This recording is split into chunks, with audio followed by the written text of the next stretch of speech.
Olá, gente querida do coração verde e amarelo. Jornal Foco do Brasil. Compromisso com a verdade. Sou Cleiton Basso, mais uma vez quero saber de qual lugar maravilhoso do Brasil ou do mundo você assiste o Jornal Foco do Brasil. Deixe sua opinião, participe do chat ao vivo e veja se o sino de notificações está ativado. Vamos agora às notícias desta edição. Um dos momentos do presidente Jair Bolsonaro na data de 22 de abril, nesta sexta-feira, dia do descobrimento do Brasil. Agenda em Porto Seguro, na Bahia, com participação de motociata e caminhada do Congresso Resgate da Nação. Depois, ida à cidade histórica com pronunciamento. O Brasil completa nesta data 522 anos desde a chegada de Pedro Álvares Cabral às terras que ainda não eram denominadas como Brasil. O deputado Daniel Silveira foi o centro das atenções da semana, não é? O resultado de seu julgamento na corte dando o que falar. O ministro da Corte, André Mendonça, se manifestou pela primeira vez após ter dado voto contrário à absolvição do deputado Daniel Silveira e ter sido favorável à condenação do parlamentar. Havia uma expectativa de que André Mendonça discordaria da opinião da maioria da Corte. No Twitter, Mendonça esclareceu que, como cristão, não deve endossar comportamentos que favoreçam ou incitem atos de violência. Diante das várias manifestações sobre o meu voto, sinto-me no dever de esclarecer que, como cristão, não creio, tenho sido chamado para endossar comportamentos que incitam atos de violência contra pessoas determinadas e, como jurista, a avalizar graves ameaças físicas contra quem quer que seja. Há formas e formas de se fazerem as coisas e é preciso se separar o joio do trigo sob pena de o trigo pagar pelo joio. Mesmo podendo não ser compreendido, tenho convicção de que fiz o correto, declarou o ministro André Mendonça, sob alvo de muitas críticas, inclusive do meio evangélico. De toda forma, a grande questão é sobre lei, que diz que vítima, acusador e juiz não podem estar na mesma pessoa. A esposa de Daniel Silveira se pronunciou também e amenizou críticas que Mendonça recebeu por conta do seu voto e que, de forma indireta, conectavam o presidente Bolsonaro. A esposa do deputado Daniel Silveira disse: "Em tempo, o presidente Jair Bolsonaro nada tem com o voto de André Mendonça e garanto que não deixou Daniel Silveira de lado. Temos que cobrar da Câmara e do Senado pela omissão, pela covardia, pelo desrespeito à Constituição", disse ela. Enquanto André Mendonça votou pela condenação, outro recente indicado votou contra a condenação e ganhou crédito na defesa dos direitos primordiais. Nunes Marques votou por absolver Daniel Silveira. Foi o único voto contra a condenação. O presidente Jair Bolsonaro assinou, nesta quinta, dia 21, decreto que dá indulto ao deputado federal Daniel Silveira, PTB do Rio de Janeiro, como sabemos, condenado pela Corte a 8 anos e 9 meses de prisão, pelos crimes de tentativa de impedir o livre exercício dos poderes e coação no curso do processo, segundo a Corte. O anúncio do indulto foi feito por Bolsonaro por meio de live nas redes sociais. O decreto foi publicado logo após a transmissão em edição extra do Diário Oficial da União. Ao ler o documento, o presidente cita considerações como a prerrogativa presidencial para a concessão de indulto individual, que é medida fundamental à manutenção do Estado democrático de direito, e que a liberdade de expressão é pilar essencial da sociedade em todas as suas manifestações. fica concedida a graça constitucional a Daniel Lúcio da Silveira, deputado federal condenado pelo Supremo Tribunal Federal em 20 de abril de 2022, no âmbito da ação penal número 1044, a pena de 8 anos e 9 meses de reclusão em regime inicial fechado, destacou Bolsonaro durante a leitura do texto. A graça de que trata este decreto é incondicionada e será concedida independentemente do trânsito em julgado da sentença penal condenatória. Segundo o presidente, o indulto inclui as penas privativas de liberdade, multa e restritivas de direitos. O presidente da República, no uso da atribuição que lhe confere o artigo 84, caput, inciso 12 da Constituição, tendo em vista o disposto no artigo 734 do Decreto-Lei 3.689, de 3 de outubro de 41, Código de Processo Penal e os 6 considerandos. Considerando que a prerrogativa presidencial para a concessão de indulto individual é medida fundamental à manutenção do Estado Democrático de Direito, inspirado em valores compartilhados por uma sociedade fraterna, justa e responsável. Considerando que a liberdade de expressão é pilar essencial da sociedade em todas as suas manifestações. Considerando que a concessão de indulto individual é medida constitucional, discricionária, excepcional, destinada à manutenção do mecanismo tradicional de freios e contrapesos na tripartição de poderes.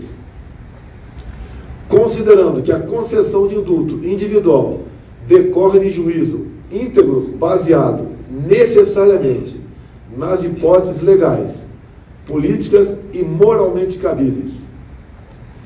Considerando que ao presidente da República foi confiada democraticamente a missão de zelar pelo interesse público e, considerando que a sociedade encontra-se em legítima comoção em vista da condenação de parlamentar resguardado pela inviolabilidade de opinião deferida pela Constituição, que somente fez uso de sua liberdade de expressão, decreta um decreto que vai ser cumprido. Artigo 1º.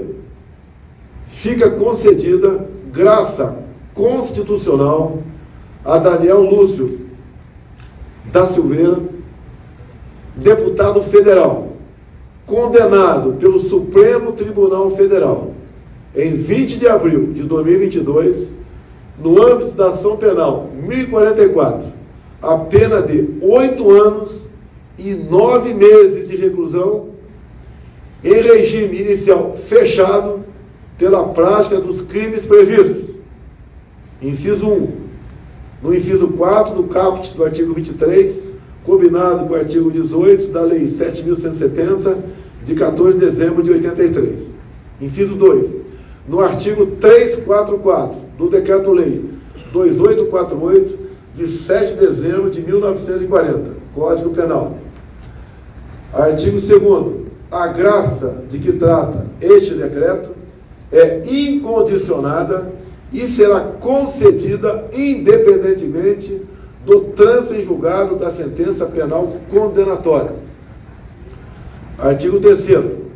A graça inclui as penas privativas de liberdade, de multa, ainda que haja inadimplência ou inscrição de débitos na dívida ativa da União, e as penas restritivas de direitos. Brasília, 21 de abril de 22, do 101º da Independência e 134º da República. Assina Jair Messias Bolsonaro, presidente da República. É o que eu tinha a se manifestar. Como sabemos, nesta semana, o ministro da Economia, Paulo Guedes, está nos Estados Unidos. E ele garantiu que o presidente Jair Bolsonaro vai ganhar as eleições em outubro.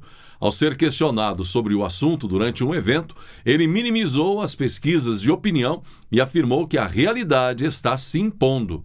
O presidente Bolsonaro viaja pelo país e é recebido por centenas de milhões de pessoas. E os outros candidatos podem andar nas ruas? Questionou Guedes em Washington, onde tem extensa agenda ainda de encontros com investidores em paralelo à reunião anual do FMI e do Banco Mundial. O ministro Guedes destacou a redução da vantagem de Lula sobre Bolsonaro nas pesquisas ao longo dos últimos meses e assegurou que essa diferença está convergindo agora para a realidade. O ministro garantiu que o atual governo está promovendo uma transição de uma economia dirigida pelo Estado para uma economia de mercado, construindo a prosperidade. Ao comentar sobre inflação, Guedes disse que o fenômeno é global e destacou que, como o Banco Central Brasileiro iniciou o ciclo de aperto monetário antes e, portanto, na avaliação dele, o Brasil vai controlar a inflação antes das economias desenvolvidas. E o segundo turno das eleições na França acontece neste domingo, dia 24.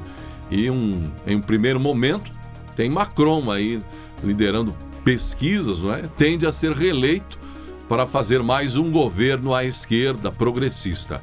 Mas a candidata de direita, Le Pen, pode surpreender. De toda forma, ela está assustando Macron. Dizem que, diferente da eleição anterior, onde ela foi derrotada por Macron, agora ela está mais forte do que nunca e pode tirar Macron do governo. Macron tem sido um crítico do Brasil por conta de sua discrepância com princípios e valores do governo Bolsonaro. E já deu manifestações visando atrapalhar nosso país. Disse até que a Amazônia não é nossa, não é? É internacional. Por isso, apoiadores do governo Bolsonaro torcem pela derrota de Macron, pela vitória de Le Pen. Ainda mais agora que Lula sinalizou apoio a Macron, dizendo ser fundamental derrotar a direita.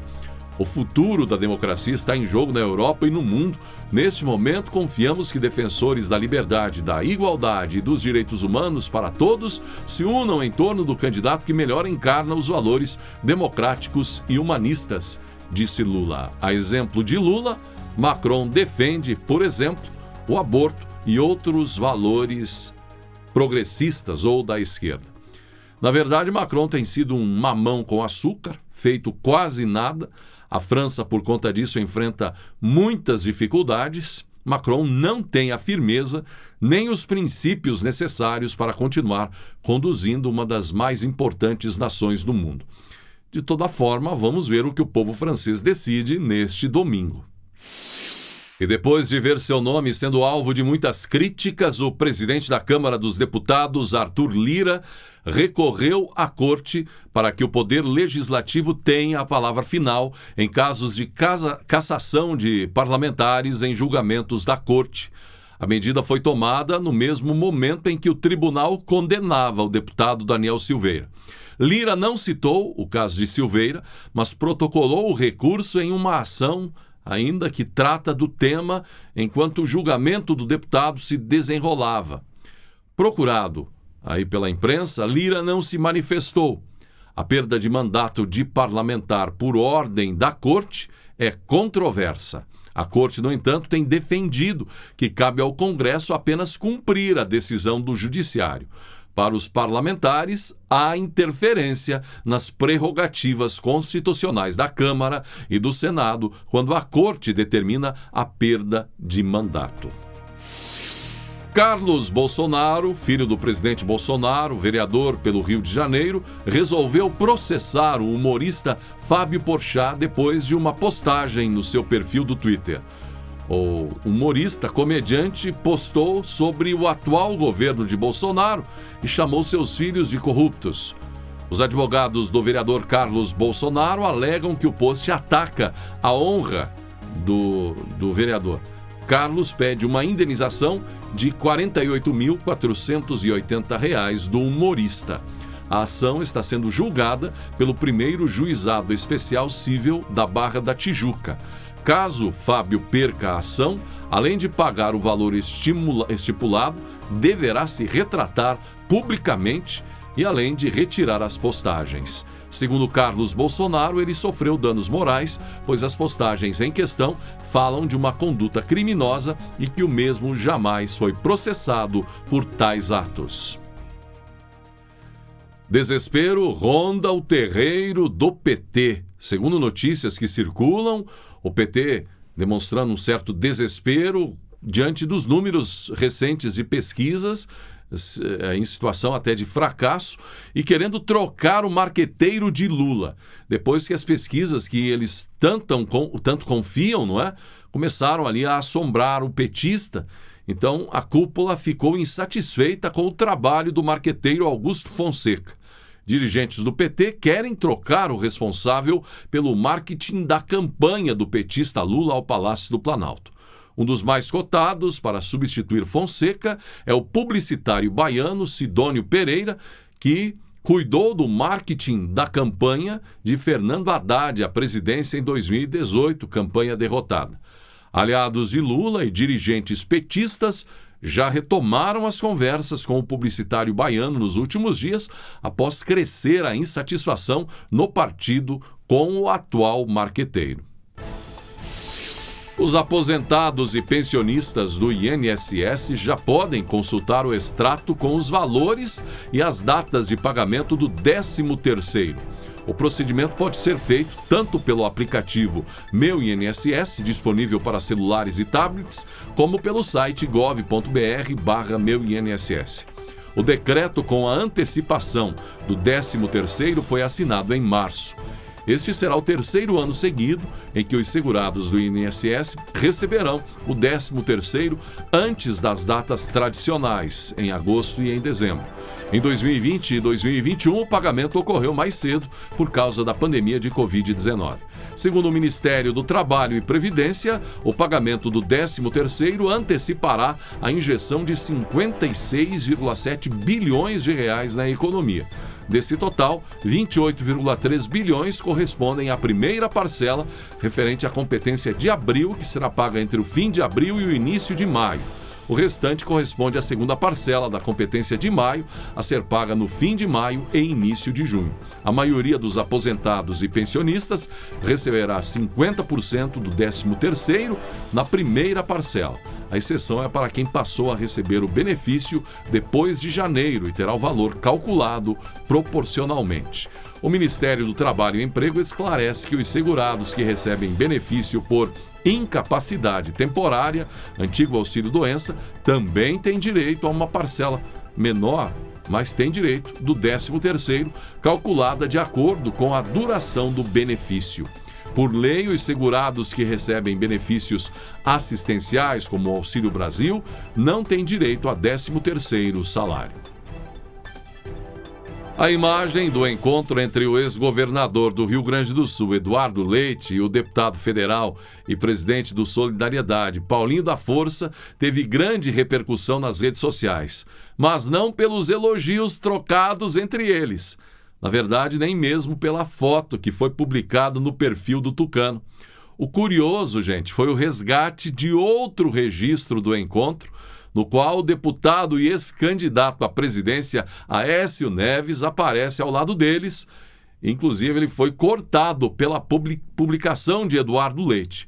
E muito diferente das fotos recentes do político, Aécio Neves aparece aí chamando a atenção.